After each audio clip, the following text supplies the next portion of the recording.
Windows 8. What is it? How is it different? And do you need to upgrade? Or do you even need to think about it? Well, first of all, what is it? What you're going to notice, the most important part about Windows 8, the operating system, is that it is built for tablets.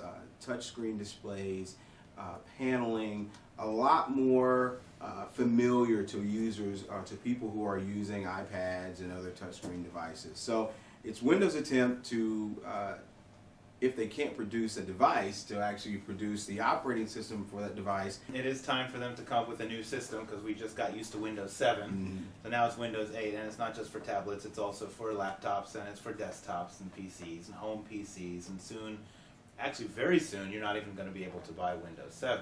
But the good news is that Microsoft says that Windows 8 is definitely a building upon the core of Windows 7.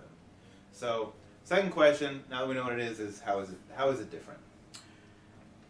It is a radical departure visually from what you will notice from the Windows 7 operating system.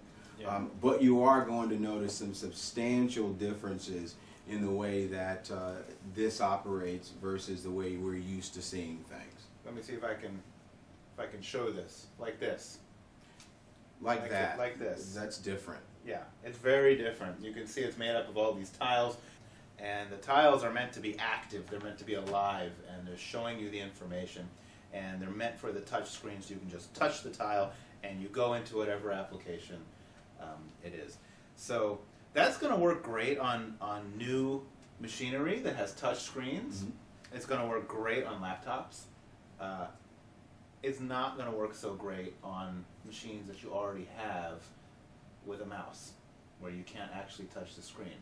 And I went and I actually talked to a few of our engineers who had tried Windows 8, and they took it and they put it on their existing machines.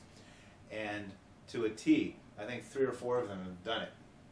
And every single one came back and said that that Metro interface, that tiled window interface, using it with a mouse drives them insane. They all went out and either bought a third-party utility or found a way to do it inside of Windows to remove the Metro interface so they could go back to this, what they're used to with Windows 7 with the start button and all that. And the good news is on that is that once they did that, they said they like Windows 8 better than Windows 7.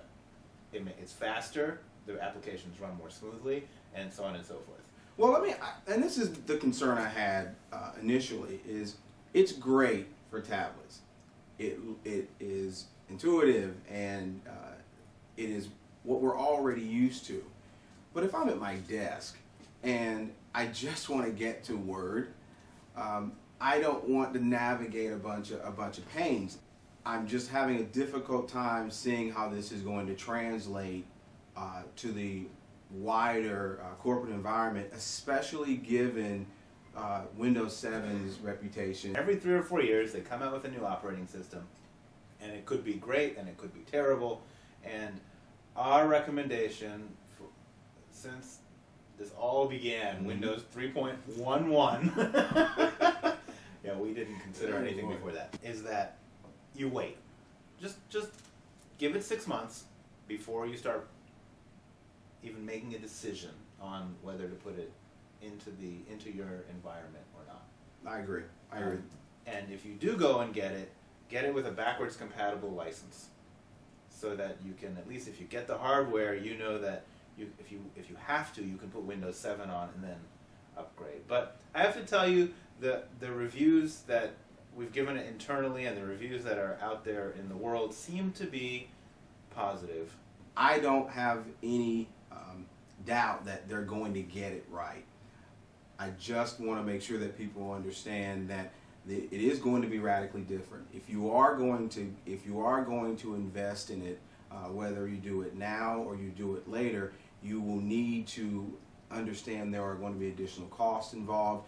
There may be hardware upgrades that you may need to make. I would strongly recommend to anyone who is going to do it to invest in the training. Right, I agree with that. I think it's a great way to end. I'll just say one last thing. Microsoft, I want you to see the vision that Microsoft has for you. You buy their Microsoft Surface tablet, right, which I can't even get into, and you have all these tiles and everything like that. And then you walk into your office and you turn on your PC with your touch screens and you see all the same tiles that you push everywhere. You go home and you have your home PC with all-in-one with a touch screen and no computer box on the bottom, and it's got all the tiles, and you click on it. And that's what they're trying to do. Oh, excuse me. And you pull out your Nokia Microsoft phone, Windows phone, and you have all the tiles.